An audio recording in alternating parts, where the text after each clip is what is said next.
evening and welcome to November Foxtrot. Now, right, long story short, Lance has had a real family emergency. I don't know what to do. So I've got a plan because otherwise I'm just going to sit here and talk to you lot for like an hour or whatever. And it's going to be boring and it's going to be a bit naff. So I've got a bit of a plan and this might be horrifically chaotic. Hi, Sherwood.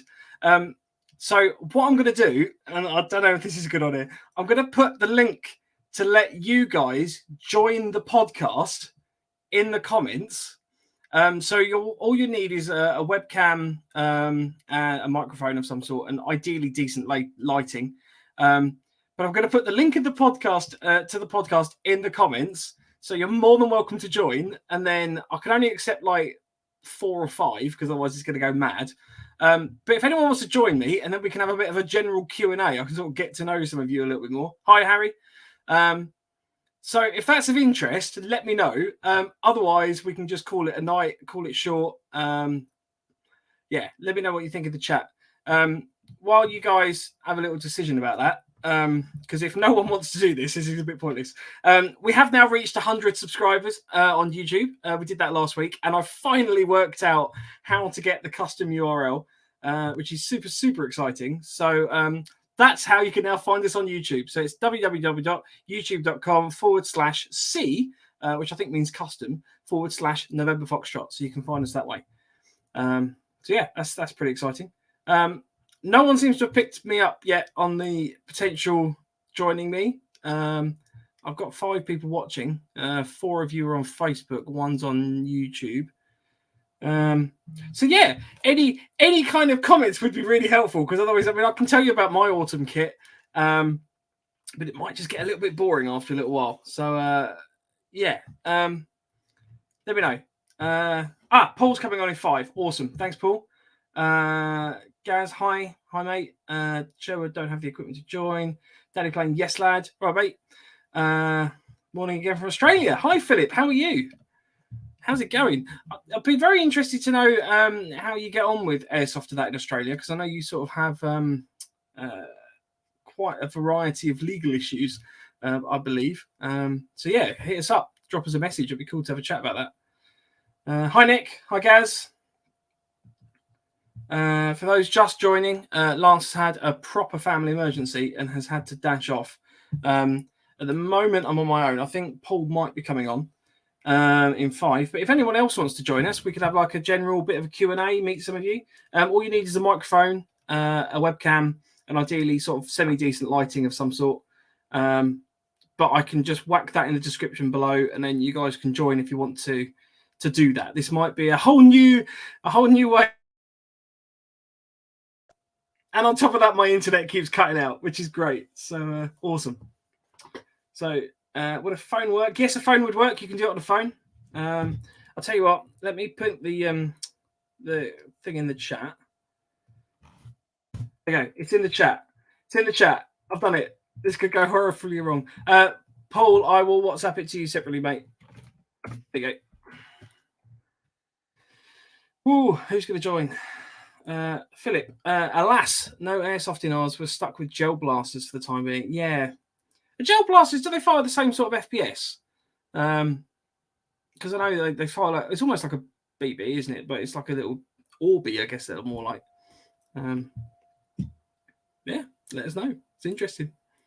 So I don't really have. Oh, I'll tell you what. While we're waiting, my little purchase of the week. I bought this from ToughTacticalTools.com. It's a key mod standard QD swivel. There we go. Harry's joined. Hi, Harry. Can't hear you. Can't hear you, Harry. Hi, guys. Howdy doody. All right, mate. How's it going? I'm all good, mate. How's things with you two? Yeah, not too bad. Not too bad. Still can't hear Harry yet. We've got Paul here. Paul's coming. Hello, Paul. Hello, can you hear me now? There we go. Hi, Harry. Cool. There's Chief. I say, this might be the most chaotic episode yet. You just get loads of random weird people just turning up. Quite possibly. It doesn't help as well. I'm sitting in my spare room. I've got to have the window shut because there's muck spreading outside. So if I have the window open, I just get the horrific smell of pig crap flying around the house. So how are you all doing? Tip top. How you doing? Currently Well, parked good, up on 620 trucks of the night. Absolutely So sweating. Harry and Gaz, do you want to introduce yourselves and tell us a little bit about sort of your interest in airsoft and stuff? Yeah, I can go Harry first. first. All right, well, Gaz will go first. Go on, Gaz. Well, I'm Gaz. I started Airsoft back in 2012. I was in the army at that point.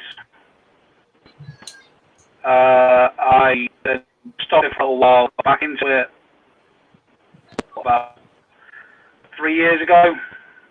Started marshalling at my mate's site, Combat Ready Airsoft in Derby.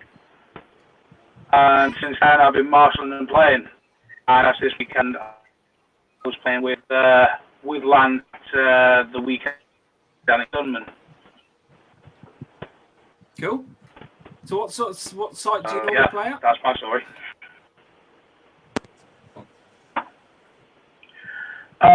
Normally, I play at either Combat. I was playing Project X. Goes down. We've got goes down. We've lost Gaz. Lost him. Harry, do you want to take over? Yeah. Am I coming across all loud and clear and everything? Yeah, no, you're fine, mate. All right, cool. So I'm Harry Badger. I actually got introduced to you guys this time last year when I entered my photo into the Halloween photo competition and won. I won the ration pack. I'm still munching my way through the ration pack. It's taken me a year to get through it. Glad you didn't mention it was the dick pic raffle. Yeah. So that's how I came across you guys. And prior to that, I've been playing Airsoft, but it's all been kind of skirmishes and film sim, and but always wanted to do the MilSim. And so it was perfect timing to find you guys and listen to your great podcast and find out all the cool stuff about, you know, the ins and outs of doing a MilSim, because it is, you know, different. It's a bit more involved. So, but then we had lockdown and didn't really get an opportunity last year or even early part of this year to go out and do a MilSim. But following you guys for the last year, it's been really good. And, I'm kind of getting to that point now where I'm ready to do my first MilSim. So, and it's all down to you guys. So yeah, this is kind of my office. I've got kind of like crap all over the place. I tend to build stuff. So at the moment, this is kind of like a bit of a reveal for anybody who knows me. So for the next Halloween, I'm currently making some Ghostbuster proton packs. So we're going to do a Ghostbusters theme. So last year we were dressed up as the Scout's Guide to the Zombie Apocalypse, but this year we're going to be doing we're going to be doing Ghostbusters. So we'll be dressed up as Ghostbusters. Yeah. Tell me more. Yeah. So I'm building some proton packs at the moment. Cool. So is the dress up that you do like airsoft related, or is it just like a separate? Yeah. Well, yeah. So every year, my local site, I say local, it's an hour and a half away, but my local site is Gunman in Tuddenham, Suffolk. So that's my local site. All of my. Is that where Gilly Sniper Girl? No, there's not actually many snipers up there. There's a few, but not like Ed or Hutchie or anybody like that. Yeah. They get a few. I think those guys they go to Eversley or Driverwood or somewhere like that, or up in Phoenix. I've played up in Phoenix and been massively outnumbered by like 15 snipers on one team, and the rest of us with AEGs on the rest. But No, so Gunman Tottenham is my local site, so I play there regularly. I'm up there a few times a month. Know the guys very well up there. My family are from up there, so when I play with my family, it's all up in Suffolk in Gunman Tottenham, so that's my local site. But they run, going back to the Halloween thing, they run a really good Halloween night game, and this year it actually falls on a Saturday, so there's a lot of preparation and anticipation for their Halloween special night game, and all of the marshals and all of the crew, they'll all dress up. So last year we had a zombie army of Vikings going around creating mayhem, or there'll be a murder clown, or one of the marshals was dressed up in a leather gimp suit and a chainsaw, chasing you around. So, but there are airsoft objectives. You get 2 teams, and you're trying to do, various different objectives. But it's a really good night. You're not there to play serious airsoft. It's just a run around the woods, get the crap scared out of you, and try and shoot stuff. But yeah, it's another big event this year called Fright Night, which will be on Halloween. So a lot of the players get dressed up. So we had the Joker, or we had Beetlejuice characters, or mad scientists. So if you dress up in your standard multicam, you kind of like look out of place. That's pretty good though, because then it's often, for me, I get that feeling sometimes if you sort of go to that level, you've got the chance of feeling like a bit of a knob. But if everyone's doing it, then it's kind of it's totally different. You know what I mean? Yeah. You will still get people who are dressed up in full camouflage, and they've got their nods on and they're running around in the dark. But it's a bit pointless, really, because I spent most of last year running away from the non-player characters, because all they do is just chase you down. The Vikings will chase you down. They're really good for comedy. It's absolutely brilliant. I never stopped laughing and running away all night, and it was fantastic. But you get the big squeals. Yeah, most of it was me screaming like a girl. Yeah. I did just check. I think Gilly Sniper Girl does go to the Tuddenham site. She does. Gilly Sniper Girl. I thought it was actually. Yeah. Gilly Sniper Girl. Yeah, that's one, because she's based up in Norfolk. So yeah, I often run into her at Tuddenham. Yeah, no, that's what we were saying. It's one of the places that she goes to, I think, quite frequently. Yeah. Yeah. And your episode, Chief, with the concealment is got to be my favourite, with you and the photograph over the camera. It was absolutely hilarious. Which one's that, mate? When you had Gilly Sniper Girl on talking about concealment, and you spent a small amount of time printing out a lovely photo of your bedroom, or wherever the room was, and then held it out. That was absolutely fantastic. That's to be. Unfortunately, that's the extent of my concealment. To be honest, I couldn't put any more effort in than that. Yeah, but it worked perfectly, though, didn't it? It did. Just for anyone joining us in the chat, basically, Lance can't be with us tonight. He's had a quite a fairly major family emergency. So what we're doing is we're basically just opening it up to anyone that wants to join us.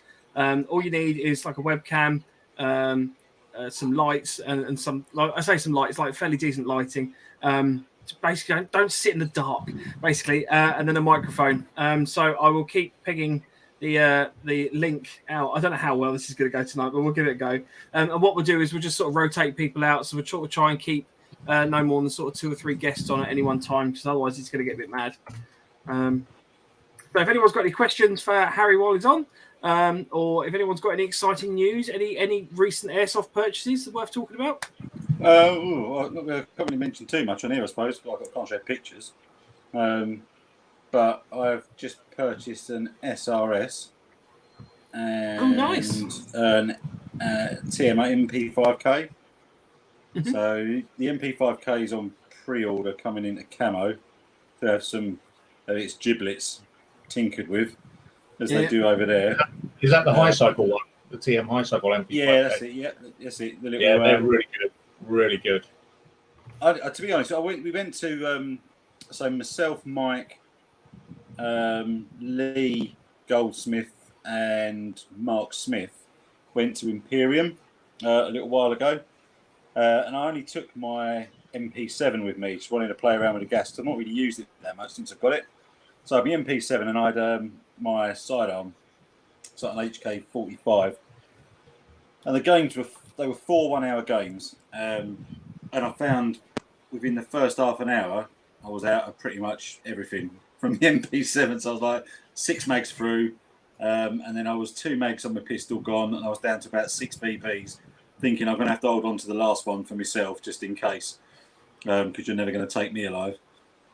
And Mike Marden was there, and Mike had his SRS with him, and it was a massive crosswind. So it was really, he was struggling to straight line 0.48. I think it was 0.48. I think he was using. He was struggling to straight line them because the crosswind was so bad. I sort of said, I'm out of ammo, and it's like 20 minutes to go on the game or whatever. And he said, I'll just grab this MP5 and just squeeze some rounds off on that. And that was it. It's like, honestly, I come home. He fell in love. We've got camo raids. I don't mind if I do. And then, obviously, I used to have a 417. And then sort of, I kind of didn't fall in love with it due to it not ticking the boxes or my expectations when I purchased it as a DMR. And I never sort of loved the gun in itself, so I got rid of that. But I do like the idea of a bit of range or distance shooting, not sniping, just the distance shooting. And I see that Mike had the SRS. And then I was just scrolling through, I think it's like Airsoft Forums UK or something like that, where they've got the classifieds.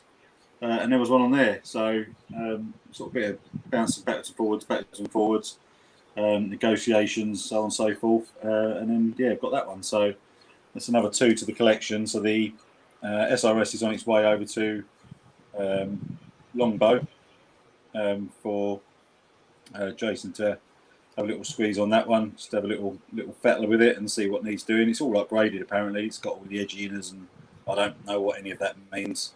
Just pull the trigger and. So are you going to be running the SRS as your sniper and then the MP5K as your secondary then? Yeah, so just for distance shooting, use the SRS, and then hanging off my belt, the MP5K as an up close and personal. Yeah. So I've got that MP5K. Don't get me really high cycle. It's stock out of the box, but it's amazing because it handles like a pistol, but it shoots like an AG. It's amazing. Yeah, pretty good. So I was almost coerced into getting the MP5 NGRS, but I've already got the 416 in that one, so I passed on that. That's the new one that's just come out. So purely because I'd had a little go on the MP5K. So yeah. So that's me. That's short of anything. I don't think I've really actually done anything other than that. It probably is enough. Yeah. So that's that. Having thermal scopes back finally, which is good. That was had some issues with that. So if anybody knew, whenever I was firing it on my recoil gun, I was getting white lines going across the screen. So I forwarded that back to Optics Warehouse, who sent it back to Thomas Jacks. I think it must be like a UK distributor for all things like that. They got in touch with Pulsar, who kind of said that it was normal for recoil to show these lines. They sent it away to Lithuania, which is where Pulsar's main place is apparently. Long and short of it, they replaced it over circuit boards, sent it back to Thomas Jacks. Thomas Jacks still said the lines were there and they weren't overly happy, so they sent me a brand new unit through. So got that through, so I was happy with that. Took that with me to the MilSim. That was that last weekend, and that performed exceedingly well. Nice. So I've had I had a G&G CM16 for quite a while. I think it was like the first proper gun I ever bought. And I was like, I don't really use it anymore. And I was sort of toying around with buying a DMR. So I had a friend of mine basically sort of do a little bit of a fiddle with it, basically with a budget, and I've managed to make this ridiculously light DMR now, which I was playing around with at NAE, and it's so much fun. I didn't actually take it out to NAE because there's you've got to get it chronoed, and there's like a whole faff to get it from the tent to the chrono, and then if it doesn't pass the chrono, you've then got to take it back to the tent before you can go to the game zone, which all of that kind of walking was far too much for me, to be honest with you. So I haven't played properly with it yet, but my brother and I were sort of sitting there playing around, shooting some, I think 0.28s through it. It was very nice. I can't wait to get out with it at some point. It's going to be awesome. So, yeah, it's nice, isn't it? You get sort of say, unfortunately, that one that I did have initially, that 417, lovely gun. You needed a wheelbarrow to carry it. It was heavy as you like. Yeah. But it just, when you kind of have an expectation in your head, which is probably really unrealistic for anything airsoft. I'm not going to shoot the top off a match at 1.5 miles away with it. Which is but that's kind of where I was at. I was expecting a lot more than I got with it.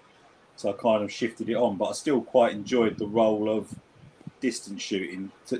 But to be very clear, that's not sniping. Do you know what I mean? So I'm not going to dig into the whole, covering myself with twigs and leaves, and it's not what it's about. It's just about having that bit of range, and then just having that backup when you really want to go in and start slinging some BBs with that MP5K.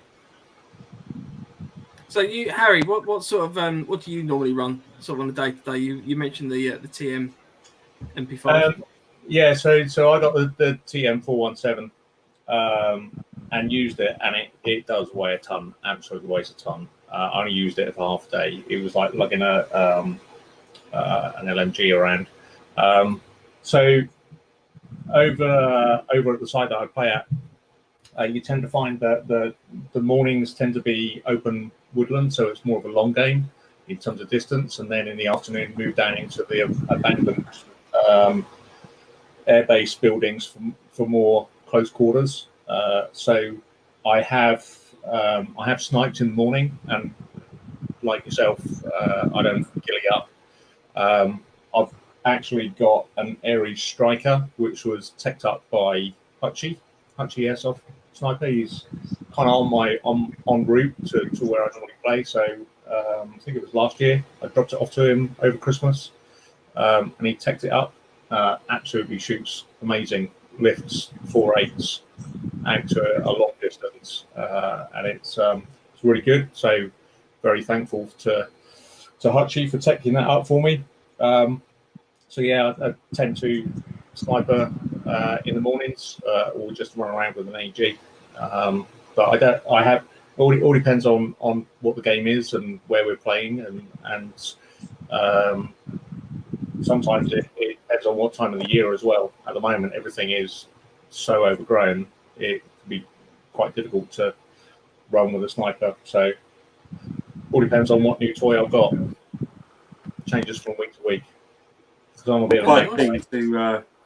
I'm keen to set the SRS up with a thermal scope on it though, just to go around. The scope's got about, I don't know, you can program sort of 5 different weapons onto it. So I did have it set up, and now I've got to redo it all. It's a new unit, but I had the 416 set up on it and the MP7 under different programs, so they're all zeroed in nicely. But I've kind of got this, liking of just slapping a thermal scope on the top for night use, having it zeroed in to a distance that is going to be pretty much bang on, and then go doing a bit of night stalking with the sniper rifle and the thermal scope slapped on the top. That would be very interesting. Yeah. Have you seen anybody else out in the field doing that with snipers and scopes? No, not seen anyone. And it's got I don't know what size hard drive it's got built into it, but it's got a whatever built-in hard drive to record. So you can record as well. Yeah, you can record what it's doing as well. So it's all built in. Yeah, but I've not seen it. We took it to. We was at the Defiant Op Archer event last weekend, and we took it there, and there's quite a few running nods on both sides, so it's quite a nice balance to have. and there was a couple of the Blue 4 guys, if I remember rightly. It sounds like they were running the clip-on thermal images on their nods as well. But I think it was only really me and Mike Marden that was running thermal. And we got Gen 3 nods, and they were all right out in the open. But when you got under the canopy, it was kind of you could navigate well, but you couldn't see, into the distance and pick out people potentially. But the thermal, it's just totally different. It just lights it up like day. You can navigate with it. It was just crystal clear, and people are looking for it. Do you know what I mean? So I reckon if you can get it squared away nicely and set it up, it could be a bit of a game changer, especially with the MP5K as you back up and get into a bit of trouble. Yeah. Nick says, would a thermal scope be better than the night vision stuff in the woods for airsoft? So I wasn't sure when I first got it. Mike said to me, if you had to get one or the other, he would all day long ditch the nods and get the thermal. And after getting it, 100% agree. So for me, the thermal, the only downside to it is that it's not on your eye all the time. So you're kind of lifting it up because it's a scope, you're looking down, seeing what your terrain is. You can see, moths jibbing across in front of you. It can pick up a rabbit at 1.1 mile away. It's phenomenal. And you can see everything, and you line it up, you can see exactly where you're going. It brings up all the trees, any buildings, pathways through, so you can see where you're going. You can walk on a little bit, drop your nods down if you've got them, just navigate your way through, or you can just hold it up and kind of shuffle forward with it. But it's if I had to have one or the other, it'd be that all day long. Great bits of kit. Proper Predator shit as well. It's really funky. Nick says, how big is the scope itself, please?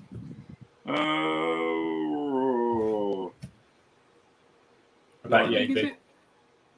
Hang on a minute. I genuinely wasn't sure how far you were going to take that then. How long? I'll tell you what I'll do. I'll whack a picture up we can put pictures of riffs on Facebook, or is that a no-no?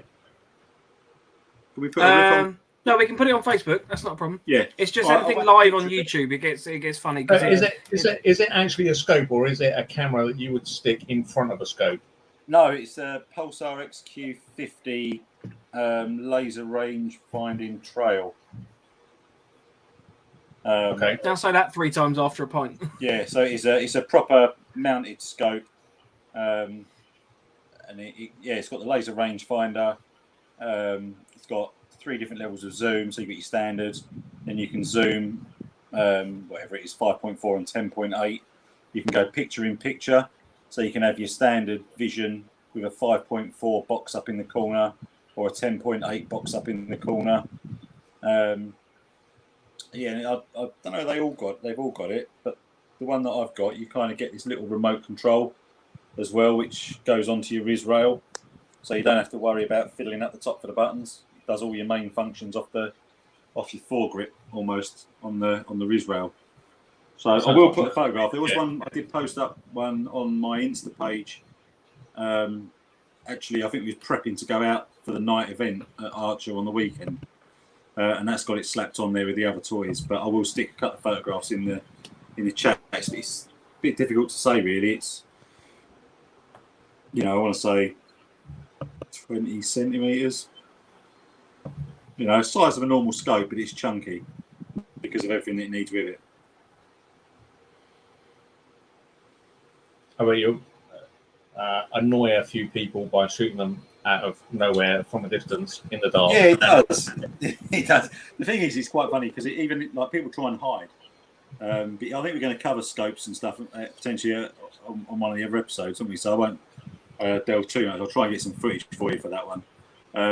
But we went to the last Apocalypse event for the MilSim there, and myself and Mike went out at the night into the village, which was being held by Blue 4. I think they were in Chief's Hut or something like that at the time.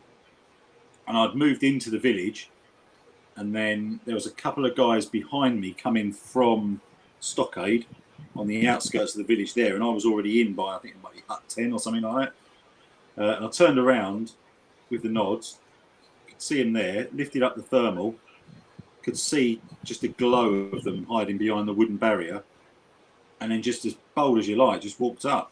Because they didn't know I was there, and I just walked up, you can see all on the thermal, you know, cut the BBs, slotted them both. It makes me sound well operated, doesn't it? Slotted them both. Yeah, fired little plastic balls at them. And they're like, oh, mate, how did you see us? How did you see us behind the barrier? And I kind of, you know, at that point, once that's done and dusted, that's when you kind of, you do your engagement piece, don't you? And you have a chat and you go, oh, this is how I did it. Got the thermal scope and let them have a little look. And, you know, the ants nests at Apocalypse, you can just see them. They're like just this massive hive of activity in the, you know, in a big pile on the ground. It is good stuff. And, you know, it holds its value as well. So, you know, if I was to throw this away tomorrow and give it all up and, you know, take up knitting or something like that, more fitting with my age, you know, the kit tends to hold its price reasonably well. So yeah, no, they are good bits of kit. Nice, cool. And I'd imagine they could probably annoy the tits off of anyone. So just again, for anyone joining us, we've had a bit of a slight change in programming tonight. So if anyone wants to join us on the chat, I've been posting the link in the chat box down below. So if anyone wants to join us, just need a webcam, microphone, feel free to jump on. Just try not to sit in the dark because we want to be able to see you. And yeah, it'd be cool to meet a few more people. So Harry, have you got any experience with sort of night vision or thermal or anything like that? No, I say no. So for the last Halloween game, because they are so good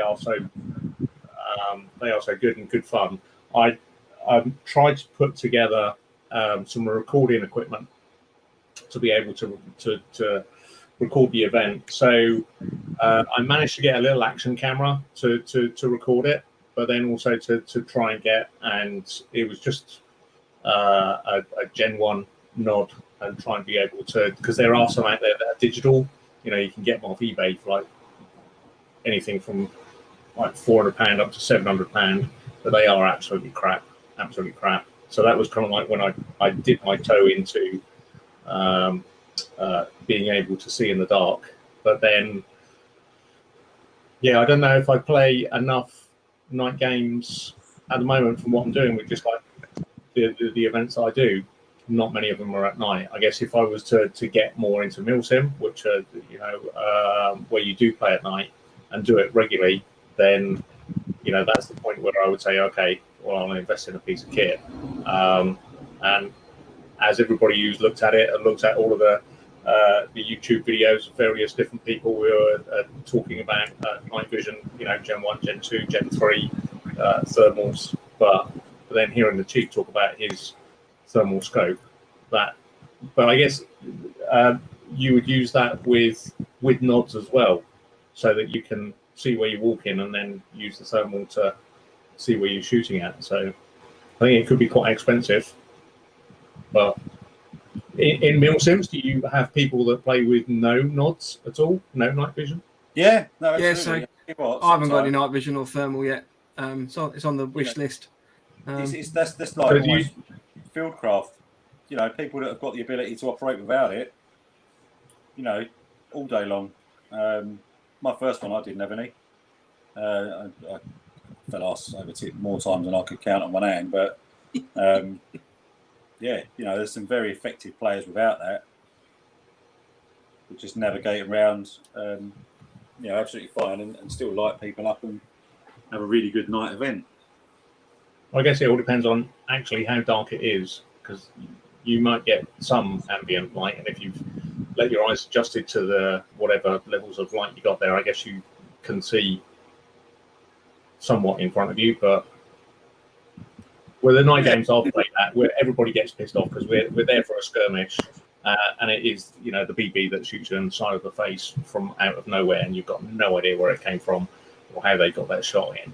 And it ends up being somebody with nods. And I look at somebody with nods and go, that looks cool. I want some of that, but I don't play it enough. Yeah, I mean, I had a Fleur Gen 2 Plus HD for my first set. Were they your first?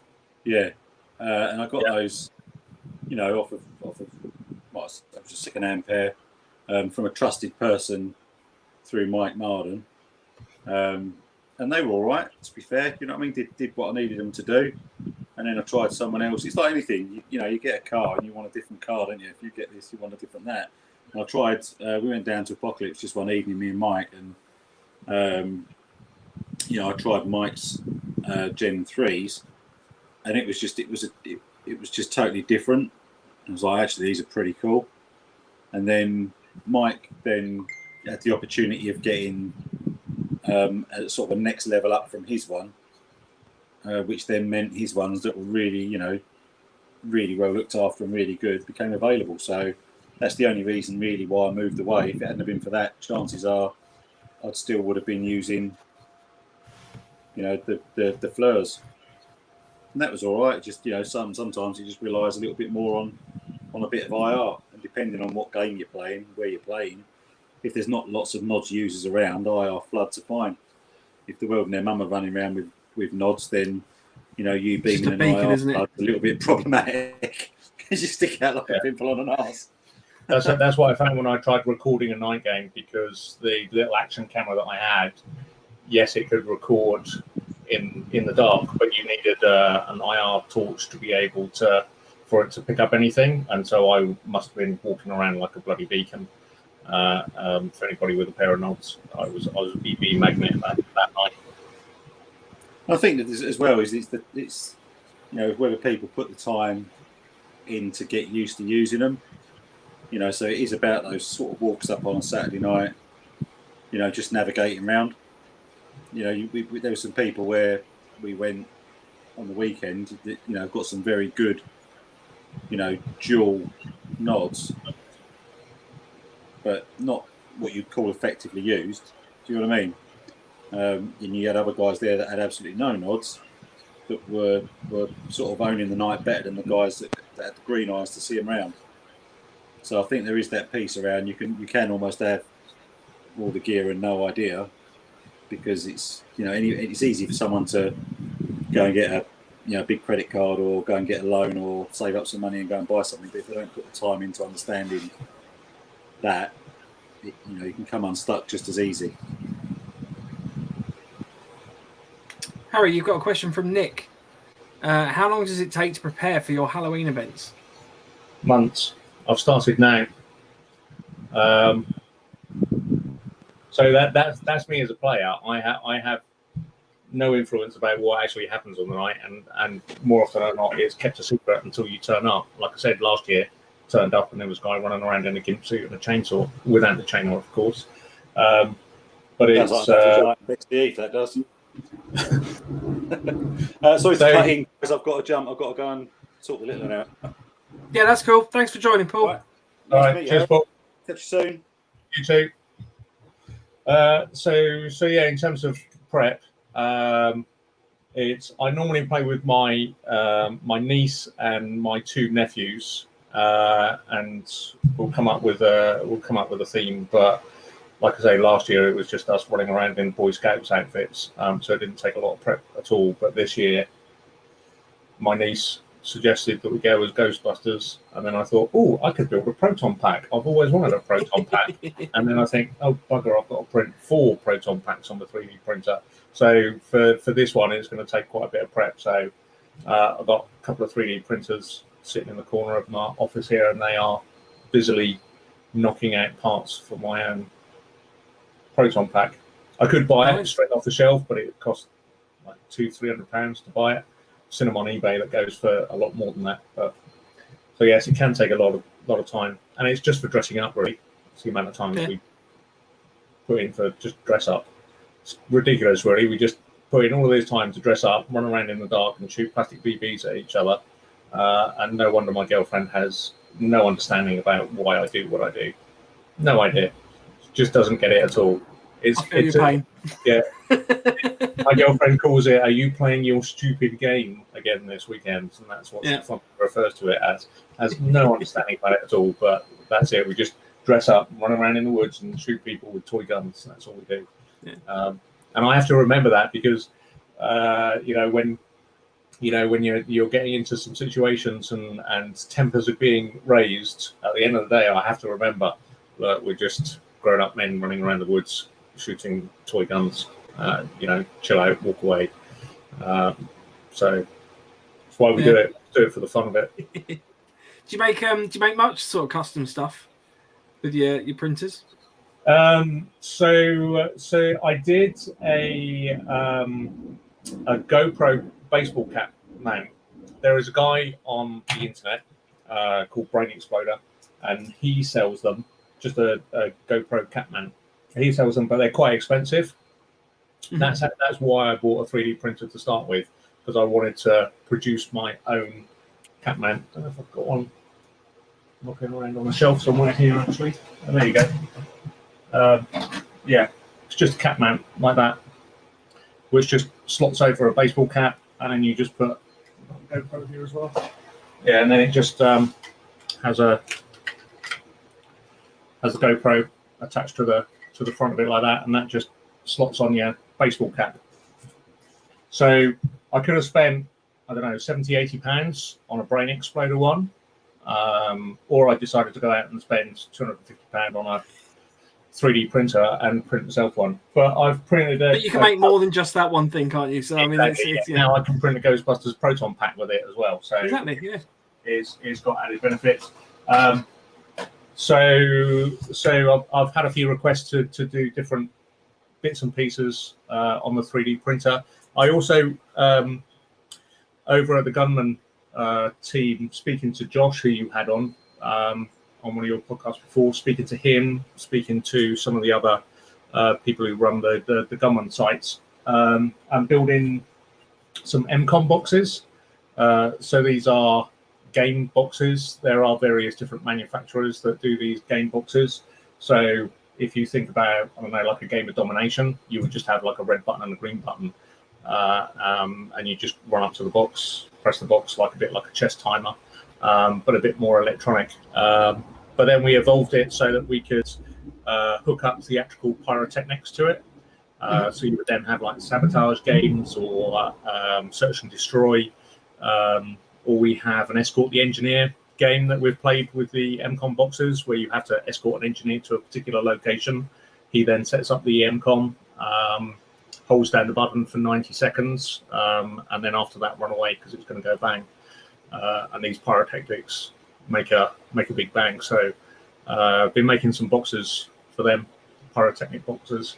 So since I've had a 3D printer, I've printed all sorts of things. Silencers, Ronin kits for pistols, and all sorts of stuff. It's been really good fun. 3D printing, complete waste of my spare time. According to my girlfriend, it's a complete waste of my own spare time.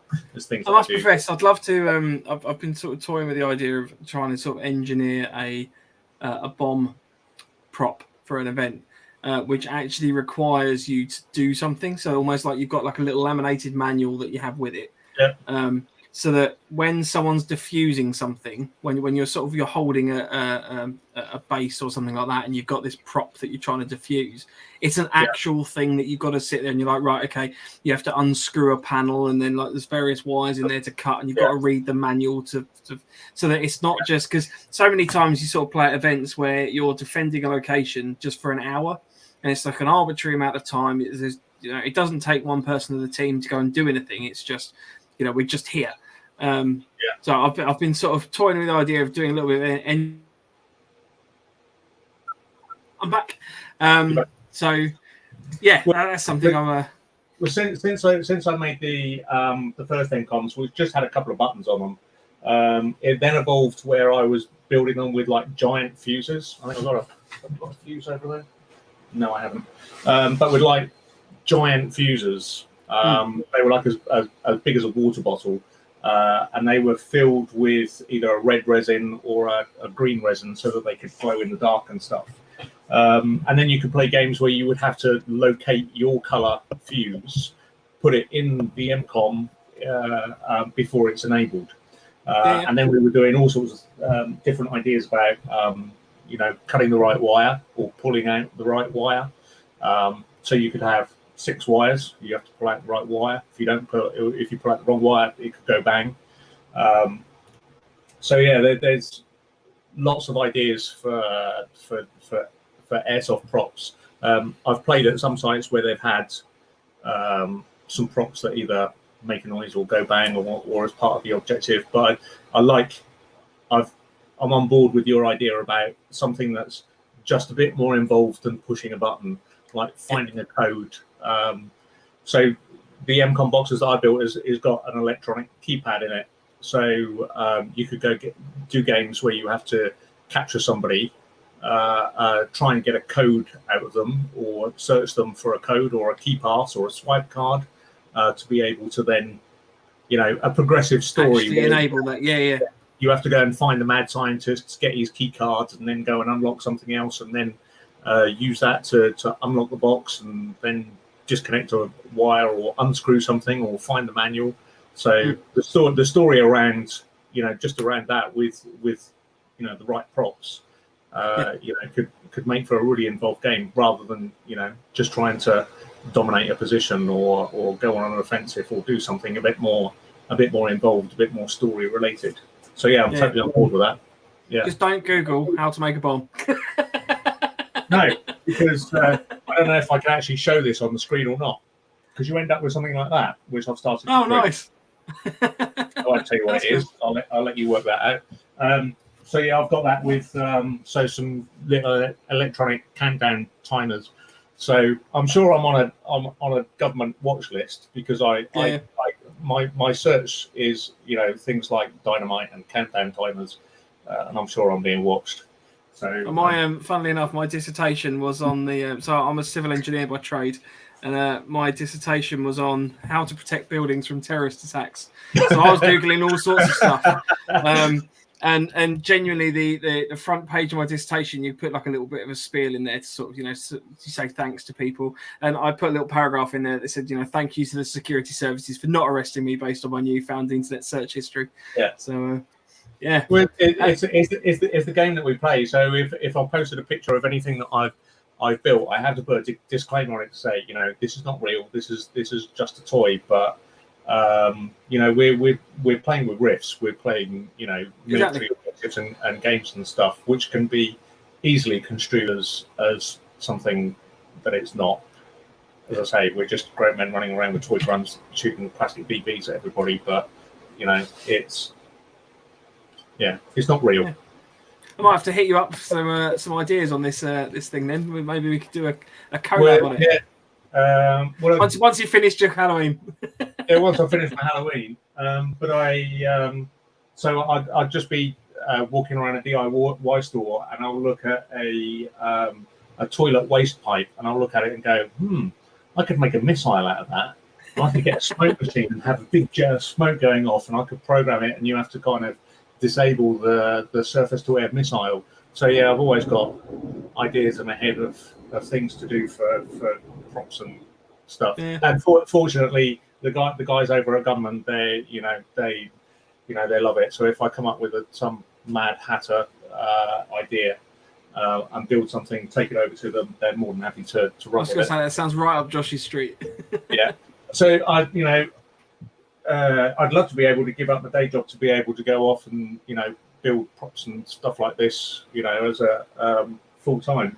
I could sell them, but at the moment I'm just doing as a hobby at the moment. And fortunately, Josh and his crew are entertaining my madness. But yeah, it's good fun. Yeah, cool.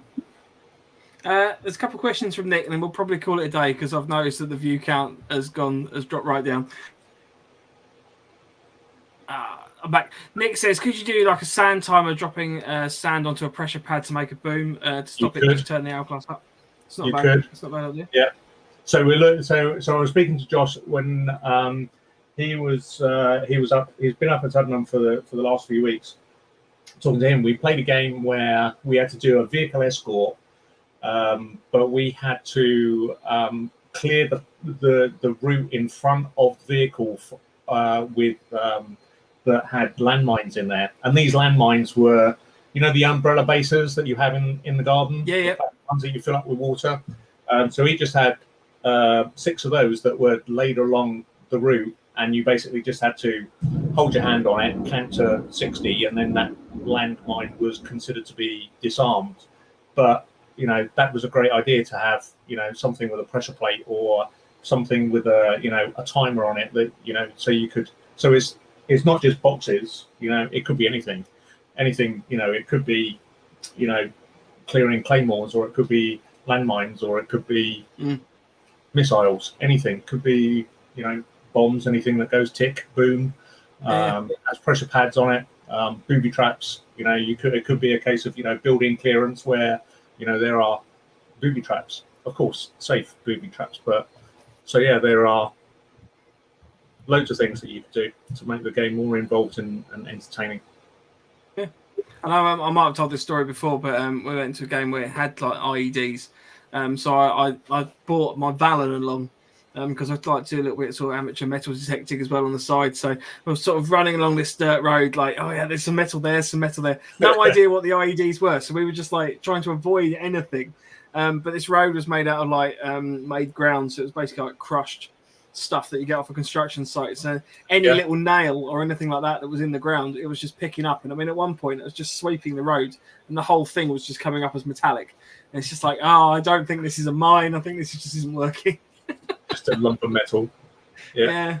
But there's any ideas, and if you got some ideas, tap me up. More than happy to work through some ideas. If you've got a site, or you guys play at a lot of sites. If you know a site owner or somebody who's got an idea for a crazy prop, cool. It's all buildable. It's all doable. Nick says we use clay pigeons with random metal under them, so you could use a metal detector to find a route through. That's not a bad shout. Like a little washer or something in it. That'll work quite well. Yeah. Cool. Loads of mileage in some of these ideas. You just got to think outside the box. Fresh Meat's just jumped on. He was so with the metal detector. I was the one detecting, and then Fresh Meat and his team were behind me, and they were like, "What the fuck's going on?" Because literally, I had the dye spray pack on the Valon as well. So it's like a little trigger that you can pull, and it releases dye off the ground. And literally, I'm just covering the ground in like blue dye, like wherever I was finding metal. So that was pretty awesome. Then the blue dye machine went off in my basher, so everything was covered in blue dye for a while. Blue dye, brilliant. Yeah. So, well, thanks, Harry, so much for coming on. We'll probably call it a night a little bit early. I'm not a good alternative for Lance, but happy to. Oh no, honestly, I think it's great. I'll leave you on your own, Mike. No, it's cool. It's cool. We can rename the episode like props and gadgets or something like that. That's cool. Yeah, go for it. Thanks ever so much for coming on. We'll be back next week. The idea was to do the autumn kit this week, so we'll probably do that next week. And then the week after that, I believe we're going to be doing scope attachments for rifles and bits and pieces like that. So whilst we can't discuss rifles necessarily on the screen, we can obviously discuss attachments, so lasers, all the sort of the lovely stuff that you attach to your rifle. We're going to be covering that. So feel free to join us. Just for those who have just joined, Les has just asked, where's Lance? Lance had a family emergency and had to dash off fairly last minute. So that's why we've had a real sort of change up on the programming. But thanks everyone for joining us tonight. It's been a bit random, but it's been fun. I've enjoyed it. Cool. So yeah, Harry, thanks for coming on. And for everyone else, if you want to get in touch with us, I've updated this now. You can email us at nofochat@hotmail.com. Instagram is November_Foxtrot_Nofo. Facebook is November Foxtrot Nofo. And YouTube is now www.youtube.com/C/November Foxtrot. And I can't tell you how excited I am about that. I know. I was so excited. It was amazing. So, yeah, cool. Right. I will leave that one up permanently for the rest of the episode, and we shall see you all next week. Thanks for joining, Harry. Cheers. See you all soon. Cheers. Bye-bye.